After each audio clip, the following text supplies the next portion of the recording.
710, and I went to University of California at Berkeley for 6 years, I guess, as a grad student, and then it was Berkeley time. Everything starts 10 minutes late, so here it is, 7:10. I think we better start.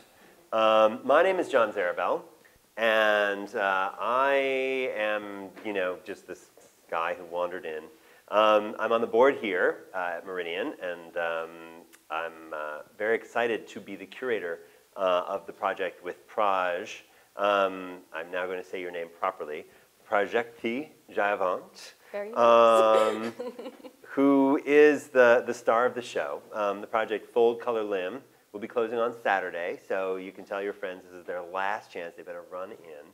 And it's gotten good press, and we're very excited to see this project, even in the slowest time of the year, have received so much acclaim and attention.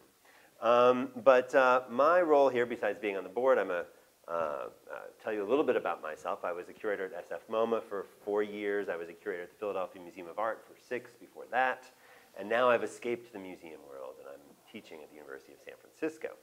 But it doesn't mean I don't get to curate. And that's one of the exciting things about this opportunity. It was, for me, my first chance to curate outside of the museum, and I learned a thing or two.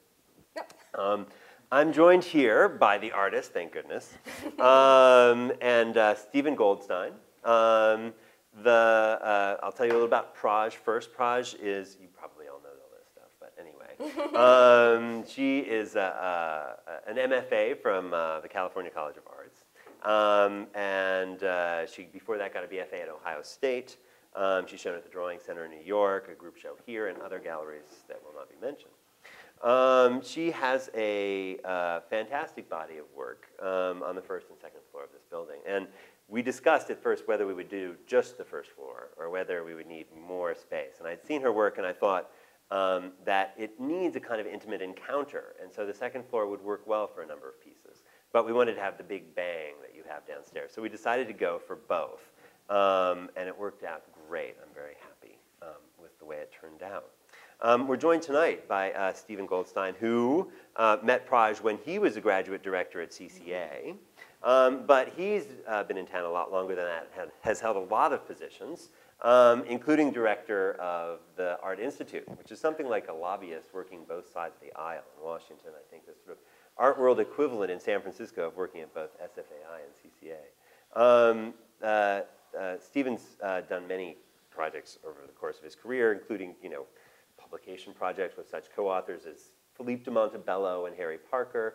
So he brings a wide range of experience. But he got to know Praj and her work when she was a student at CCA. So with those brief introductions, I will now open up the floor.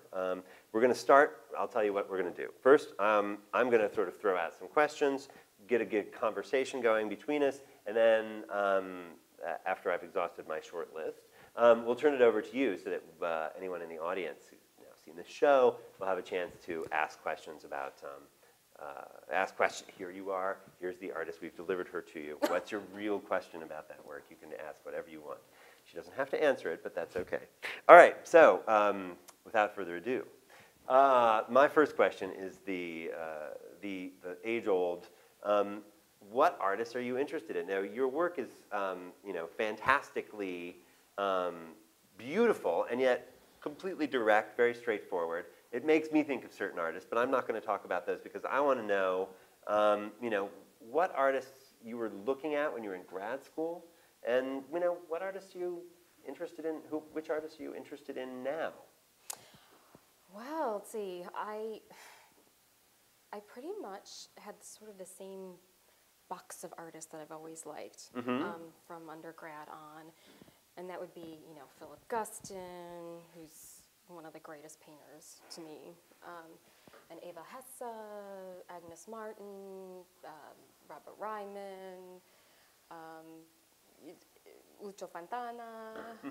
It just, I'm sure there's more, Twombly, and a lot of great stuff. There are a lot of great ones, yeah. Stephen was recommending Richard Tuttle. Well, yeah, and Tuttle, too. But I actually, yeah. I mean, I think in some way it comes from the book and looking at the work you've done with thread in the book. And for those of you who don't know, the exhibition is accompanied by the release of this book, originally produced in 2001, now an edition of 100, and for sale. Indeed, there's copies right here. But it is a book which is called Story and has, indeed, a story, but it also has pages like this, right? So there's a sort of conflation of type and handwork going on in the book. And I think that's maybe where the Tuttle reference came from. How do you feel nourished by these artists? What is it that you get from looking at these other things? Well, I mean, for one, it's, because of them, I have an arena. Right. I have a place in history. I have something to respond to. So I have to thank them for, really, for that. And I mean, there are little things from everybody, like Ellsworth Kelly, like his sense of shape, and Robert Ryman's like the sense of objecthood, and just even things with like nuances of beauty with Hesse and these sculptural elements, and it just, Rothko and his, painterly qualities. I mean, I'm really abbreviating things like in a list form sort of, but it's quite endless. It's quite endless. But also for me, most of my inspiration just really comes from my process. Right. And comes from, old ancient ruins and Just things one like little that. aside, and that is, your wireless mic is feeding into that camera, but it isn't being broadcast through all of the room. When your voice drops, can everybody hear her? Oh, okay. Well, Speak up. I'll be speaking up. So, one of the things about your work that's very compelling to me is that you call them paintings. And yet, as you said, you're very interested in objecthood. Your works take on a kind of physical sensation. And in a way, they would seem much more like relief sculptures, particularly the ones that sit on the floor. So how do you, what do you see as the difference between painting and sculpture? And what makes your works paintings? Well, okay, I'm going to take a fragment of that question. Take How's whatever that? you like.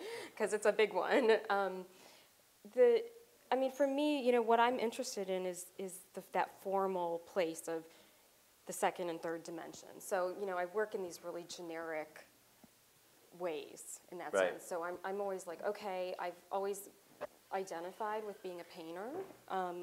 My concerns are, the quality of the paint, like what it's going to look like, the surfaces. I mean, all the things painters think about.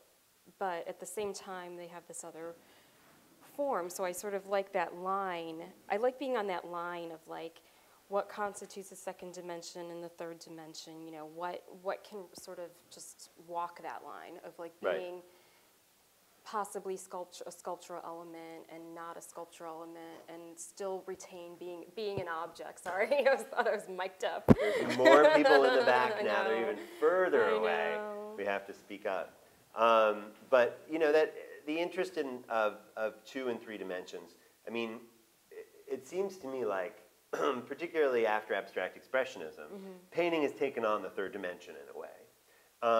And so, that notion of a surface, but a surface that like expands out and then retracts, that's something which seems very much relevant to your practice. Yeah. There also was a phase in which you were doing work in which there were planes that were separated by a space. That didn't seem necessarily more sculptural than these, but it's a very distinctive way of working. And in that sense, that kind of space in between, right, the gap, That's the place I like. Right? You like the that gap. That tension, right. That tension, the pulling between those flat and those sculptural things. The interesting thing to my mind is that you shape them, right? In a way, when we were talking about the title of this show, we were talking about what to call it, and I threw some titles out there, and you threw some titles back. We're bopping back and forth, as curators and artists will do. But in the end, I liked it to be verbs, because it seems so active, your work, right? In a way, you're really shaping that painting as a mass. And in that sense, it seemed sculptural to me, because it feels like you're working it. Well, that's how I always thought about, you know, sculpture and process. It's always like, can thoughts be sculptural, ideas be sculptural, you know, these things that we, you know, make malleable, you know, all these sort of elements, you know, what makes that sculptural are all interesting things. And I'm so process oriented that I think that we had to use verbs in this sense, right? It's just go, go, go. But it's, yeah, it's really the process is what drives the work. It's what makes the work. It's what, you know, forms it and makes it what it is. That's a great bridge to the next question, because, you know, one of my favorite artists, and lots of people love him, so it's not unique. Richard Serra, you know, when he started off as a sculptor, he decided he wanted to have a list of verbs, right? And that this idea of to throw, to catch, to cut, all of these verbs sort of sought, in a way, to irrigate sculpture and what sculptural form could be, right? He wasn't the first to, you know, try to open up abstract sculpture to a kind of activity or enhancement. But that movement, shifting away from that which is created to that which is perceived, was really significant. And of course, we all just saw yesterday or whatever, last month, the Richard Serra drawing show. So what about those things, which he calls drawings? I mean, they're kind of like your works in a way. They're architectural, they're monochrome, they're on flat surfaces. What about that? Well, for one, I'm not really monochrome. Like, it's like at first glance they seem to be in that family, but mine really aren't. Well, is there any because real there's monochrome? So much. Well, oh boy, here we go. We don't have enough tape for that one. We don't have enough tape. So I mean, for one, you know, I'm so concerned about the painterly quality of my works, and what's going to give that, so that there's a space within it, and then it's also responding to the space around it. So there's that. The other thing is I do make all my own stuff, so nobody else is, you know, actually doing it, which is, I think, very important, because it is so much about the hand and that sort of extensive process that happens in the studio of the touch and the, you know, the pressure and the weight and all of these things that are very sensitive and very deliberate, that I think one can only really achieve when one's doing it oneself. And so that's just, you know, so that's how I approach them. But yeah, I mean, there are some works that are, you know, big and dark and broody. Right.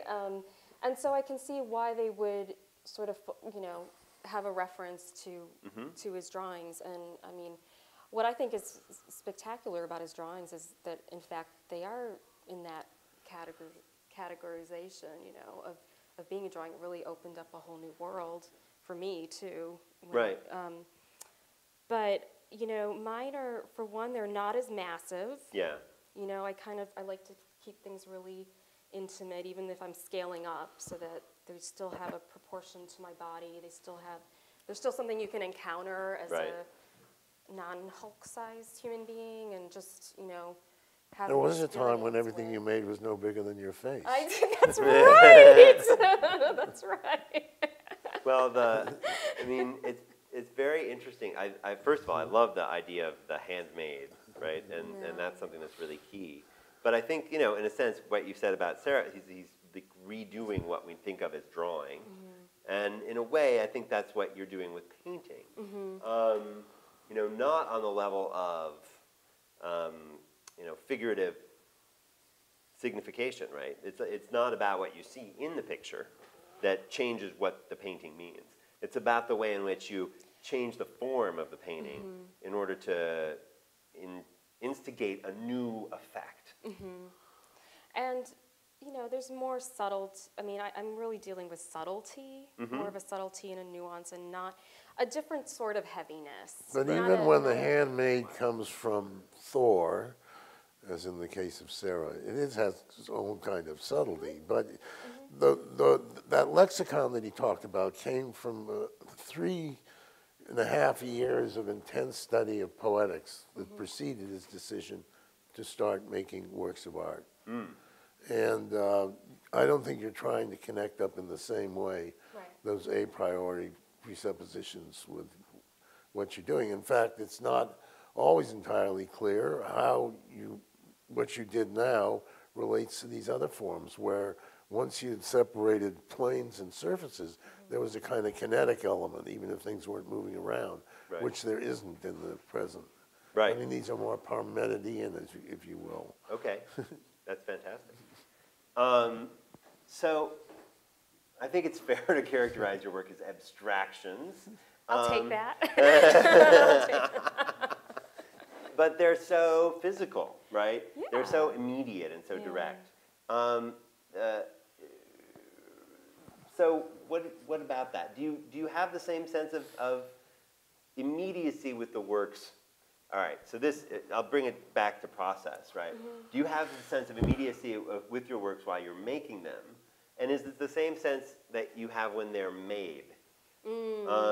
So in other words, when you're in the process of creating, how would you characterize that immediacy abstraction relationship? If one perceives perhaps that everything that's abstract is also, in a sense, immediate, there's some measure of each. You maybe, does that ratio change when it's done? Well, I take a long time to make them. So, I mean, I may start a piece 1 year, I may not finish it for, 2 years. For me, that time that is involved, the time that goes by, whether I'm actively working on it or whether I'm actively looking at it or actively neglecting it, are, I think, for me, all really crucial points, and it's what changes my experience of them, whether that means how I'm going to solve them because really I think about them as making a bunch of problems for myself that I need to solve, right? And so. But if you neglect one for a while, you move on to something else, or you wouldn't have had time to do all this. Yeah, I always have a lot of stuff going on at once. Okay. Yeah, and then they sort of start to inform one another. Okay. So because I'm so intuitive when I work, it's just. And the thing about intuition, by the way, and what one is doing in between, is explored in this book story, which I really would urge people to think about acquiring. It's a remarkable document. And though she was good enough to tell me that I was going to get one for all my trouble, I myself have decided tonight I've got to buy it. It's too interesting. It has everything to do with what's going on here, and sometimes nothing. Just getting under the covers. Oh, you got to read between the lines, Stephen. No, it's about my process through my everyday life. Yeah, true. And some of it's real, some of it's imagined. It's sort of blurry as to what is and what isn't. And I like that ambiguity. And I like that in the works, too. I like that sort of thing that's specific, where these works, they have to be what they are. They just won't function well. Right. You won't have that experience if it was a different color or a different tone or something was askew. But with the book, with the stories, I was able to sort of let loose a little more. Right. Well, they have a sense of intimacy because they don't seem contrived, though of course they are. Right. There are just, it's about, fragments from the studio and being in my domestic fragments. But it's really about drawing and it's really about painting and being in the studio. It all sort of interrelates. Well, I'm going to skip ahead to the question I have about the book then, which is about the narrative element that comes out of the book. Because, that sort of abstraction, immediacy thing is right there again, but this time it's carried along by the narrative in a way. And so it has a slightly different significance. So do you see relationship between the book and the paintings. Totally, because, well, for one, kind of going back to your question before that too, you know, the thing that I really want my artwork, like for me, when a piece is finished, and I know that it's finished, it's because, well, I guess I don't really, I just tongue-tied myself. How do you know when it's finished? I know, no, I just know. No, but what I've noticed is, you know, I may have, when I was walking around this space, I've spent a lot of time at the show just revisiting some of the pieces, and they were changing with me, and I felt like I was actually being able to have an experience over and over again, like however I changed in my life, or any viewer can bring their own, you know, their own personal resonance with this, you know, place or this icon or this, you know, whatever we want to call it, object, painting. And so for me, that's really important to have that longevity and to be able to have a connection that isn't, you know, overbearing, but is just as genuine as I can make it. But in terms of story, I mean, it's funny because story was actually my thesis in grad school, and most of my work they were really drawings. They were really like white pieces of paper with these things that had happened. They had this reference to the architecture, and so story sort of came right out of that. So it's almost like this book is, in some ways, it's like a pile of those drawings, but they're not like the most resolved, finished product Any drawings. sort of architecture in particular that you were reacting The wall. The white wall. It was always the Oh, white, yeah. the The white white wall. to? And that one my discussion dripping about the head. white wall there, where you see you're talking in a way about either drywall, it doesn't seem like plaster, does seem pretty sculptural. Penetrating it. And Right. the detritus of, you know, what's left when you try to push this tool through it. Well, because everything has a relationship to Right. it. I mean, the paper has a direct, you know, how it sits, how it moves, you know, where it angles. That's, you know, they're made for the wall, unless except with the exception of the few pieces on the floor. Right. On that. Right. Yeah, I mean, the interesting thing is, I suppose that your works have a surface, right? That it's about this surface, and that the drawings, in a sense, that are accumulated here are also about that kind of surface. But in a way, when you open the book and read it, you move through the surface. Yeah, it's you like sort of interpenetrate that, and you're able to become absorbed in a way. But I guess it's what you were more like saying, an object, and so you're Right. you're really sort of one leads into the next, and there's sort of a backwards and forwards quality. So I think someone said I wanted to touch that painting, and I was like, not now, but you can touch this, you know.